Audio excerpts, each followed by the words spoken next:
कलाकारों का होगा धमाल। एनडीटीवी पूछेगा सवाल, देखिए क्या होता है नेताजी का हाल। आपके शहर में आ गया है एनडीटीवी इलेक्शन कार्निवाल। उसकी बात में भी काम चालू।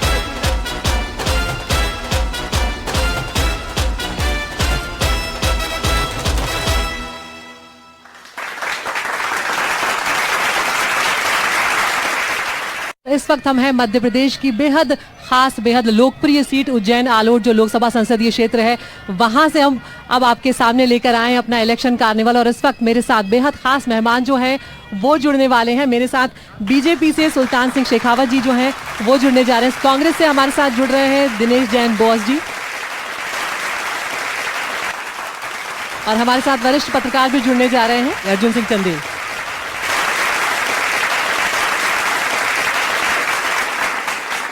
तो सबसे पहले सुल्तान जी मैं आपके पास यहाँ पर आना चाहूँगी।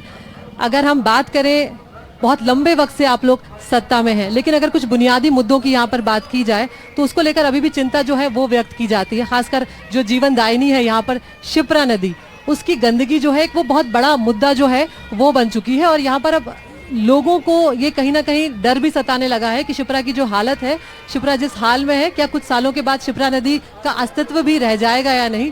आखिर क्या वजह है कि इतना वक्त बीतने के बाद भी शिप्रा का जो प्रदूषण है वो अब तक कम नहीं हो पाया है। नमस्कार। सर्वप्रथम आपका और सभी यहाँ जो हमारे दर्शक भाई हैं उन सभी का स्वागत करते हैं। आपने जो प्रश्न किया है शिप्रा के संबंध में, भारतीय जनता पार्टी की सरकार और हमारे नगर निगम ने समय समय पर इस शिप्रा के शुद्धिकरण का बराबर समय समय पर कार्य किया है और लगातार इसमें जो दूसरी नदियां मिल रही थी उनको भी रोकने का प्रयास किया है। इसके साथ ही साथ अभी हमने जो गंगा नदी का जो प्रोजेक्ट था उसके साथ शिप्रा को रोकने का प्रयास, जोड़ने का प्रयास किया है। इसके कारण आने वाले समय में लगभग 550 करोड़ की लागत से इस शिप्रा शुद्धिकरण का कार्य किया जाएगा। दिनेश जी आप बताइए, यहाँ पर कितने लंबे समय से ये यहाँ पर है, शिप्रा नदी का प्रदूषण दूर नहीं हो पा रहा है, लेकिन अगर हम पिछले 35 सालों की बात की जाए करें तो सिर्फ एक बार कांग्रेस सत्ता में आई है 2009 में। क्या वजह है कि यहाँ पर मुद्दे हैं लेकिन बावजूद उसके कांग्रेस सत्ता में नहीं आ पा रही है? भारतीय जनता पार्टी को, या जब अभी आपने जो प्रश्न पूछा, आपने समस्या बताई कि पोल्यूशन और ये पानी, गंदा पानी शिप्रा नदी में मिल रहा है, तो समाधान क्या मिला कि 550 करोड़ की योजना आ रही है गंगा की। ये सब्जेक्ट उज्जैन का है। अभी हमारे उम्मीदवार खुद उस गंदे पानी के अंदर नहाए हैं और पूरा वीडियो वायरल हुआ है। करीबन 10 से 20 लाख लोगों ने देखा है। गंदे नाले में नहा रहे हैं वो, और बता रहे हैं कि इस तरीके से ये गंदे नाले शिप्रा नदी में मिल रहे हैं। और 10 साल में उस प्रोजेक्ट के ऊपर कितना पैसा खत्म किया गया ये बताएं। शिप्रा के शुद्धिकरण के लिए कितना रुपया खत्म किया गया ये बताएं। मैं आंकड़ों सहित बता सकता हूं कि 0। शिप्रा शुद्धिकरण के लिए कुछ भी नहीं हुआ। और अभी जब हमारे उम्मीदवार ने वहां पर डुबकी लगाई गंदे नाले के पानी में शिप्रा नदी के अंदर, और वो गंदा नाला उसके अंदर गिर रहा था, उसके बाद सीएम साहब आए, पूरा क्या बोलते हैं उसको, प्लेटफॉर्म साफ करवाया गया, तट, और उसके बाद उन्होंने उसमें डुबकी लगाई। उनको डुबकी लगाने की जरूरत ही क्यों पड़ी? ये क्लेरिफिकेशन देने की जरूरत ही क्यों पड़ी? बिल्कुल, अभी हम देख रहे थे कि उज्जैन में ये डुबकी लगाने की जो राजनीति है वो देखने को मिली थी। जो कांग्रेस के प्रत्याशी हैं महेश जी, उन्होंने डुबकी लगाई, फिर मुख्यमंत्री मोहन यादव आते, उन्होंने शिप्रा में डुबकी लगाई, ये दिखाने के लिए कि प्रदूषण नहीं है। शेखावत जी, दिनेश जी की बात का जवाब।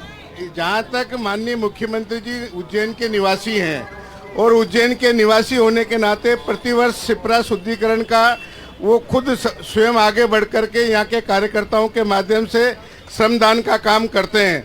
और शिप्रा में स्नान करने का जहाँ तक सवाल है, वो उसी जगह पे स्नान किया है जहाँ पर ये जिनका महेश जी का बता रहे हैं, और कोई अलग से कोई व्यवस्था नहीं की गई। माननीय मुख्यमंत्री जी चूँकि वहाँ स्वयं जहाँ पर स्नान करने गए तो वहाँ के उनके साथ में उनके प्रोटोकॉल के हिसाब से उनके साथ जो लोग रहेंगे वो तो रहेंगे, उनको कैसे मना कर सकते हो आप। बाकी जहाँ तक शिप्रा स्नान का सवाल है, उसी जगह स्नान किया, और आज भी आप देख सकते हैं वो सारा शुद्ध किया हुआ स्थान है वहाँ पर। हमारे साथ वरिष्ठ पत्रकार अर्जुन सिंह चंदेल जी भी बैठे हुए हैं। चंदेल सर यहाँ पर ये बताइए, 16 नालों का पानी शिप्रा नदी में गिरता है। इंदौर की जो गंदगी है, औद्योगिक गंदगी, वो शिप्रा नदी में गिरती है। उज्जैन के लोग हमारे सामने बैठे हुए हैं, इनके लिए कई समस्याएं हैं। ऐसे में क्या वाकई कोई समाधान है या यहाँ पर कोई नियत जो है वो नजर नहीं आ रही है शिप्रा का प्रदूषण कम करने की? सर्वप्रथम मैं एनडीटीवी के दर्शकों को प्रणाम करता हूं और उज्जैन वासियों को ये बधाई देना चाहता हूं कि आज हम सब के लिए गर्व की बात है कि जो आज एंकरिंग का काम कर रही है हमारे बीच अदिति राजपूत, वो उज्जैन शहर की सेठी नगर की रहने वाली है।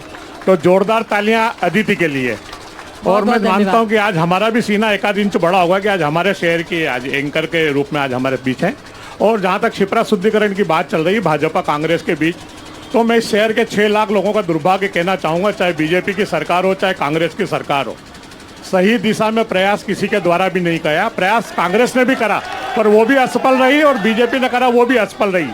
और जिस मोक्षदायिनी शिप्रा के कारण इस शहर की पहचान है, इस उज्जैनी की पहचान है, उसकी दिशा में पिछले 25 वर्षों से जो भी सरकारें रही, वर्तमान सरकार और पूर्ववर्ती सरकार, दिल दिमाग और सच्चे ढंग से प्रयास नहीं कर पाई, ऐसा मेरा मानना है। और आज भी स्थिति वही 25 साल पहले वाली जस की तस बनी हुई।